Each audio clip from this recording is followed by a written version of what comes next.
what I want to talk about today really is this divide in dog training, and that is um, a big thing, right? I called out Zach George because he was really coming after people for using tools like e-collars, prong collars, pinch collars, whatever you want to call it, slip leads, or anything. And what happens is when someone with any media attention really gets a hold of something, there's an uproar, right? So you have people in Europe now not able to use e-collars, prong collars, slip leads, crates, or anything. It becomes a politically driven agenda, and it doesn't need to be. You see, the difference between positive-only trainers, and that's a militant small fraction of dog trainers, because positive trainers are great. I'm a positive trainer. Most people I know are positive trainers. The issue becomes when those people, that really noisy and squeaky minority, gets involved, and the people then suffer. Right, the dogs suffer, the people suffer, the trainers suffer, and like I say, most importantly, it's the dogs who are suffering. What I want to focus on really is the ability to get dog training united, right? If you guys, if you keep making comments like you've got poor internet, this and that, it distracts from what I'm trying to say. So if it's not working, I'm sorry. I can't do anything about it. I'm just doing the best I can. Okay? Excuse me. What I want to do is talk about, stay with the program, the idea of this divide. And this really is started by squeaky people, like the dominatrix dog trainer in England, the Zach George people, the militant positive only people, the people who feel like theirs is the only way. Now, as a balanced trainer, I don't feel my way is the only way. I really don't. Not in any way. Not in any way at all. I feel there's a lot of fantastic dog trainers on both sides of the equation. People who use positive, people who use tools. But remember something, that most of the dog trainers in the world, most of them, use a combination of both, which is positive training, treats, toys, and corrections on a slip lead, on an e-collar, on a pinch collar, on whatever that might be. Remember that even people who claim to be positive, purely positive, will still correct a dog, right? There's no way you can train a dog without correcting a dog. But calling people out on tools like e-collars and prong collars really splits the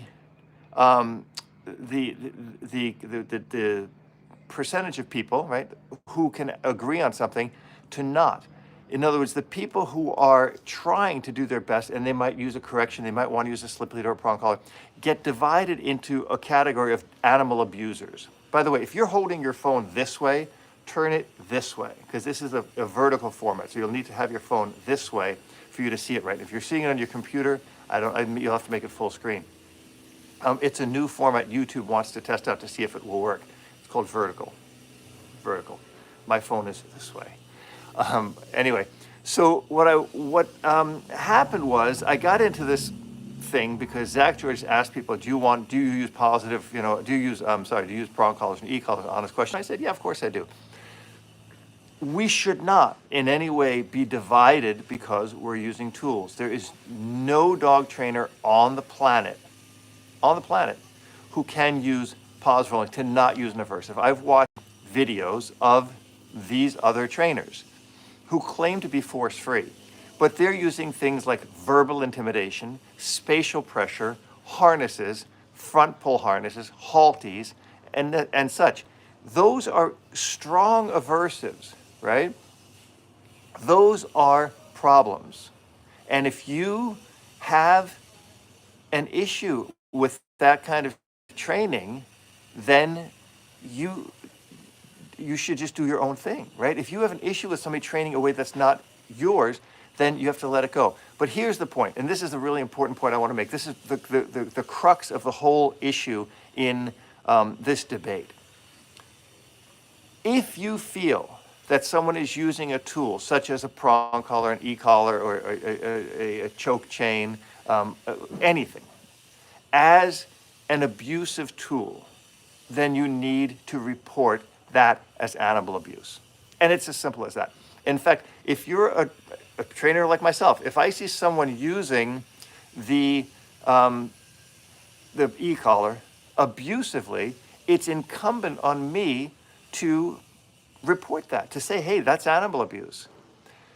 No one is really arguing that fact. What people are saying is that merely the use of an e-collar, merely the use of a prong collar is abusive, and that's ridiculous. There's no way that a tool in and of itself, without a person deciding to make it abusive, is abusive. The tool cannot be abusive unless a person decides to make it that.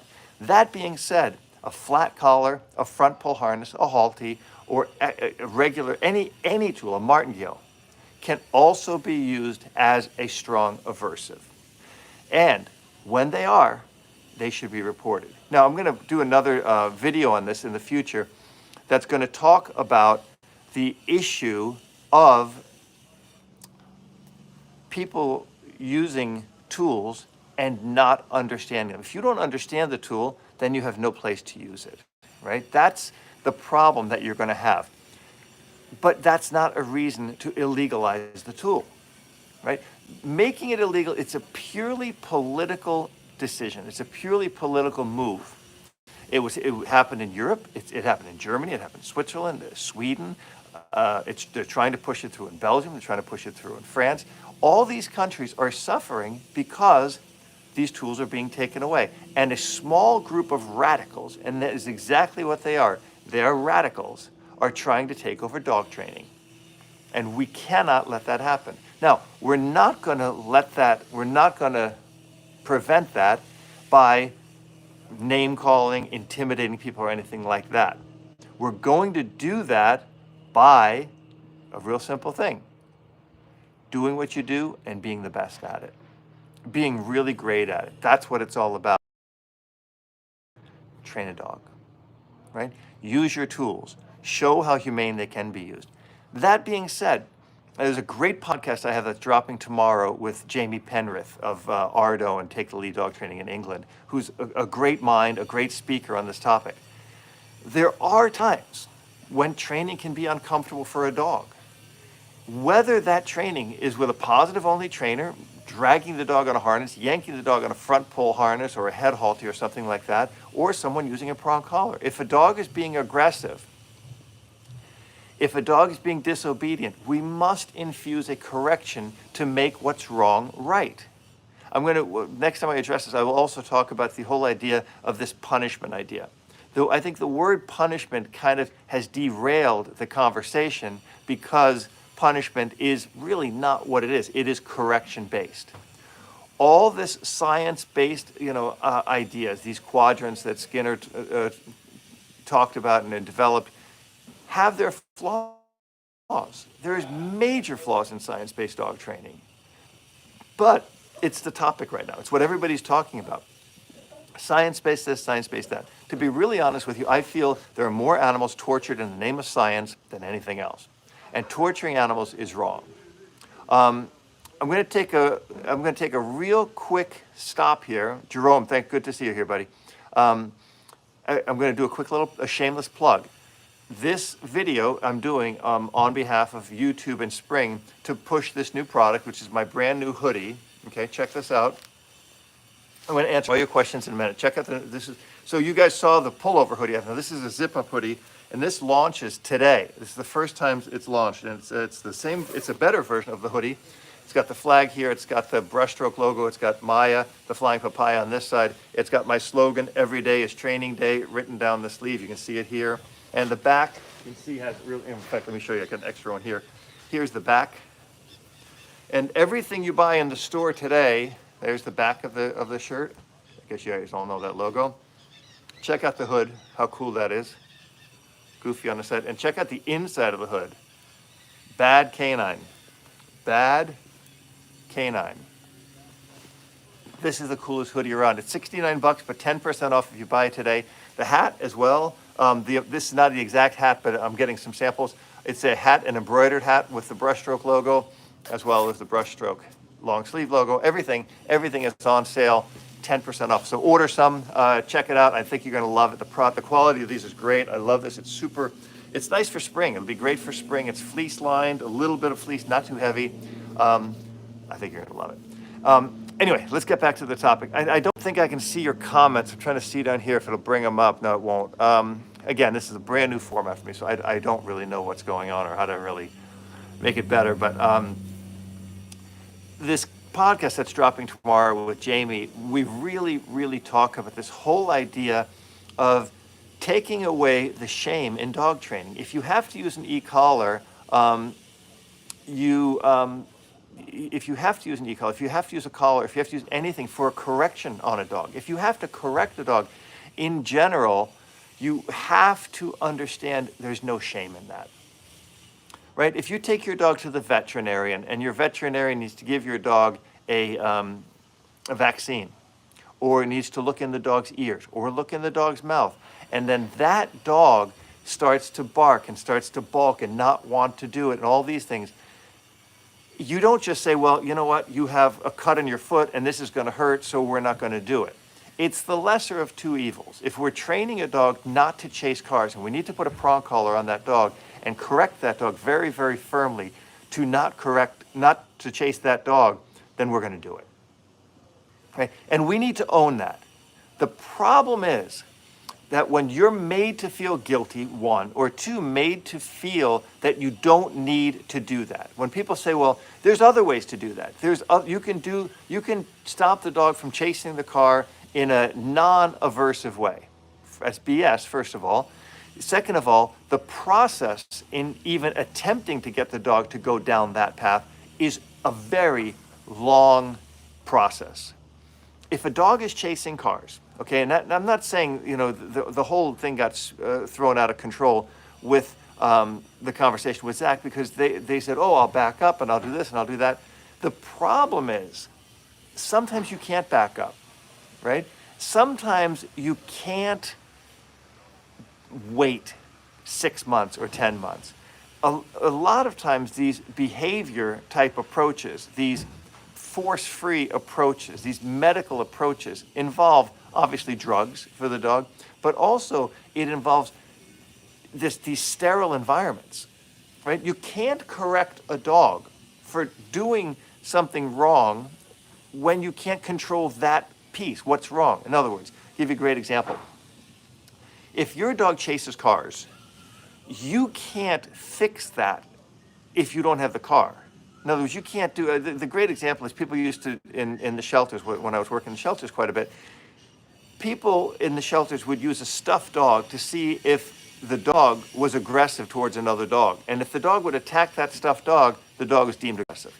And countless times I show that a dog that would attack the stuffed dog may not attack another dog, or the dog would attack a dog that wouldn't attack the stuffed dog, right? By the way, it's called Team Cabral 10. Team Cabral 10 to save 10%. That's the it should be in the description down below as well. So when you have a stimulus, and whether that stimulus is a dog chasing wildlife, a dog chasing cars, a dog chasing children on bicycles and such, when that object is present, the dog must receive the correction to know that that's not what we want. Now, before we start putting corrections on the dog, we want to build a relationship. Yes, we want to build some kind of a structure to the dog. We want the dog to understand what no means, what down means, what sit means, what leave it means, and all that. That's great. That's all taught in a very sterile type environment. But when we then introduce that stimulus, the child, the bicycle, the other dog, the squirrel, whatever that might be, a car, then we need to put the correction on the dog. And there is no harm. There's nothing mean. There's nothing wrong with using a correction to help a dog learn a lesson. That is critical. It's critical that people understand that using corrections in training is nothing to be ashamed of. Being abusive is. Being abusive, hurting a dog, kicking a dog, yelling at a dog, or anything That's not a direct correction. And when that correction is not directly related to the action that is causing the problem, for example, the chasing. If the dog is sitting and the dog takes off to chase the car, and I hold a leash and that leash has a prong collar at the end, and the dog is corrected at the end of that prong collar, he will learn that lesson much, much faster than he will learn it if it's positive only, trying to reset the dog, reset the dog, reset the dog. There's nothing wrong with positive training. The dog should be given treats, should be giving rewards, should be marked on good behavior, should be marked on bad behavior. But the dog should not be abused. The dog should not be yelled at. Everything in dog training must be fair. I say this over and over again. I'll say it again here. There is no fairness in being positive only, completely force-free with a dog. It does not exist. There have been so many challenges. Jamie in England had a challenge, I think it was up to $20,000 or $30,000 or something. It was a crazy amount for any force-free trainer to train a dog that was once a prey-driven dog that would chase after wildlife.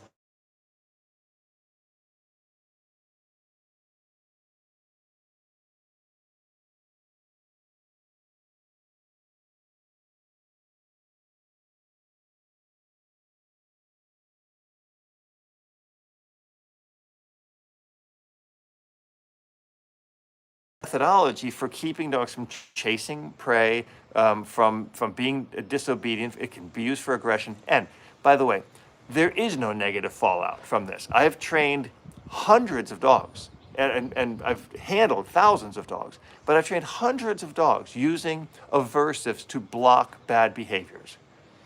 And there is no way that I've had any negative fallout. That's one of the talking points of the force-free positive only lie. They will tell you if you counter aggression with an aversive, you will create, you will create a dog that has fallout, that has aggression, that has this, that has that. Somebody asked me about Susan Garrett. Susan Garrett's an amazing trainer, right?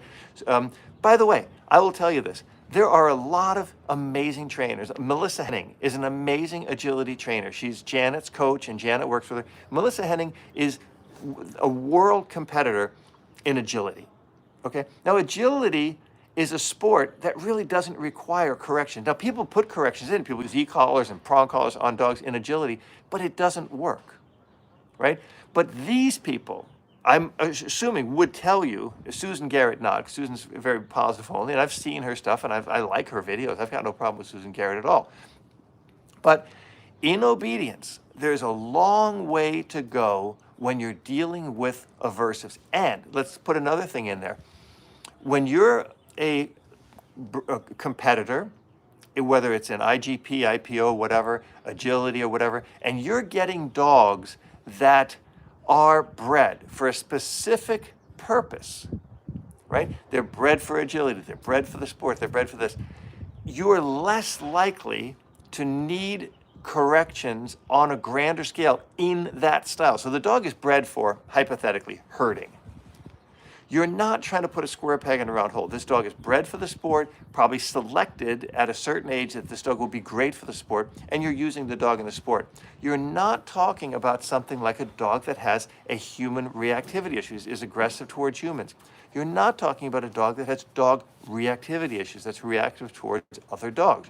You're not talking about a dog that has crazy prey drive towards other things. A lot of these dogs, you want to remember, a lot of these dogs are only doing those sports. In other words, you don't see them on the street. You don't see them, they're never put in those environments. Pet dogs, oftentimes, especially rescue dogs, I've worked with shelters for years. Rescue dogs notoriously have issues because they were purchased or acquired in a way that wasn't really conducive. It wasn't really a good breeding. It wasn't really a good raising. They got the dog. They tried things out with the dog. It didn't work out. They put the dog in a shelter. Somebody else gets the dog out of the shelter. Now the dog's 6 months, 9 months old. Now they're going to try. That's not working out. They dump the dog back in the shelter. So the dog doesn't really have, one, a solid breeding, and two, a solid rearing. Those are big pieces. For example, Goofy was a really great dog because he was well bred, and I had him since he was 9 weeks old. I controlled every inch of his development. I knew what he was going to do. Yes, there was corrections involved in training, but not as firm or as necessary corrections for social disobedience, such as my dog Boots that I had.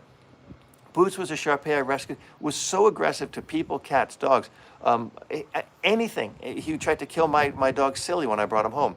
This dog required firm corrections, and through those firm corrections, lived a really good life with me and with Silly. There was no problems. We didn't have problems. And furthermore, if you believe truly that there is no corrections going on in animal kingdoms, in the way that animals live, you're sorely mistaken. Watch two puppies playing. Watch two dogs playing. They've got their teeth out. They're grabbing each other. They're pinning each other. They're flipping each other around. They're chasing each other down, tackling each other. That's the way they play. And animals, when they play, whether this is lions, dogs, gorillas, or anything, they play fight. That's all they really see as playing. They don't play chess. They don't play firemen. They don't play with trucks. Animals play fight. That's all they know, right? So when they do that, that is part of their development. So when we play with our dogs and we grab them and do whatever, or any action, or we correct them in the game of obedience training, then what we're doing is we're interacting with them in a way they understand. Now, there's no cross-species thing, and that's what the positive-only people always tell you. There's no gorilla training a dog, right? It just doesn't happen. So you can't say cross-species that anybody is dominating another animal. But that's not the point. We're bringing dogs into a human world, right?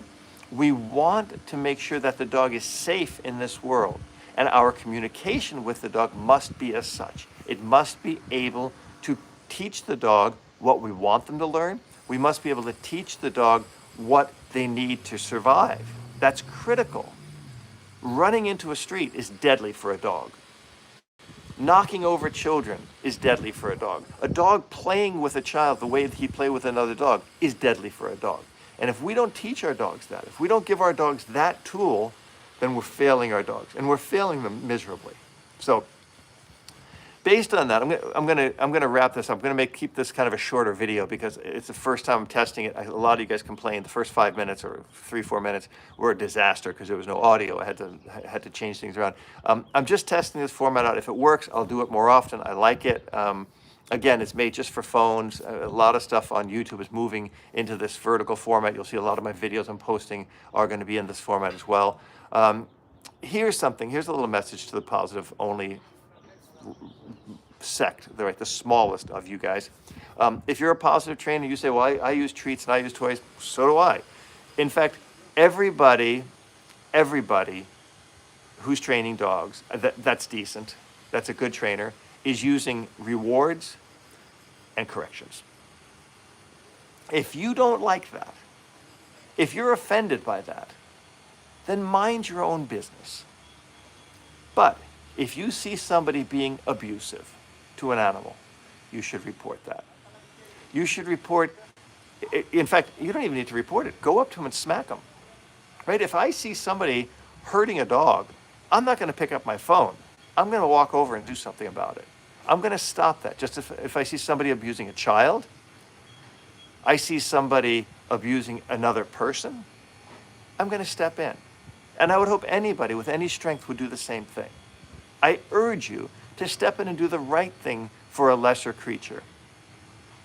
But I'm going to ask you that if you're a trainer and you're doing your thing, keep doing your thing. Keep training. Use your prong collar. Use your e-collar. Use the tool that you find the best tool to train a dog in the most humane way possible, because that's what it's really about. It's about being humane. It's about communicating with the dog in a way that will make sense to that dog. And for all you people who are out there slamming these trainers and who are out there criticizing and who are out there trying to illegalize these tools, and you know who you are. You're the smallest minority of people. You're the smallest minority of trainers. Most of you are not great trainers, because the people in the positive movement, the people who are using more rewards than corrections, I applaud you. I applaud you immensely. I think you're doing a fantastic job. In fact, you're influencing more trainers. You're helping more people. And the trainers that are using too many corrections, you're hurting more people. You're not doing a great job. There's a balance. And any good trainer uses a combination of corrections and rewards. It starts with rewards, uses corrections, and it succeeds at the end. That's critical. If you're one of the people who are out there trying to illegalize these things, you're going to lose. You're going to fail because you're hurting dogs, you're hurting dog trainers, and you're hurting this unity. Because trainers of all kinds, I've seen more people come over to follow my page, and I mean a lot of you guys know that who you are, who were once followers of this radicalized positive-only movement. And when you saw it for its true colors, then you left. You abandoned it. But it's not all people are bad. I talk all the time about the International Association of Canine Professionals. I'm a member there, I was a keynote speaker there, and it was really, really great. It's a great organization. A lot of the people in IACP are positive only, or positive, I should say, right? And some people choose to be positive only. And you can choose to be positive only. And when your methodology doesn't work, then you hand the dog off to someone who is more comfortable applying corrections. There's nothing wrong with that. But radicalizing and hijacking a movement and becoming so militant that you put death threats on people who disagree with you, there's something seriously wrong with you. There's something seriously, seriously wrong with you. And you need to get help. Because you're not helping dogs, you're not helping dog training, and you're not helping any people, and you're not helping yourself. So, if you're a radicalized person, goodbye. If you're a positive trainer and you want to do better, welcome. If you're a regular dog trainer, who uses corrections and rewards, welcome. That's what we're all about. We're all about helping dogs, and that's why I'm not going to let this go. I will continue this fight. Because as much as I want to help dogs, I want to keep dog training real, and I want to keep it accessible for everybody, and that's critical. So, in closing, guys, I hope you enjoyed this little new format, and if you liked it, put a comment down below, and we'll take a look at it. Maybe we'll do some more of these. By the way, like I said, the hoodie, the new Team Cabral zip-up hoodie, which is this here. This is the back. This is the front. Actually, you see the front. I'm wearing it here. Zip-up hoodie. Every day is training day down the sleeve. Really cool. I mean, this is really the coolest hoodie. And you can see inside, Bad Canine. It says Bad Canine inside. Maya's on this side. It's super cool. You're going to love this hoodie. By the way, the hat, the shirts, everything right now, I think for the next 3 days. Today is the 9th. So I think for a while there, we're going to have it's going to be 10% off. Team Cabral 10 is the thing. I'm glad you, okay, good. Thank you so much for saying you love the vertical format. Just testing stuff out, just seeing what works. Trying to get the word out to as many people as possible. Guys, thanks so much for tuning in. Love you guys. God bless you all. And keep training those dogs. Give your dogs a big hug and train them, make them happy. And I hope you guys all have a great day and a great weekend. See ya.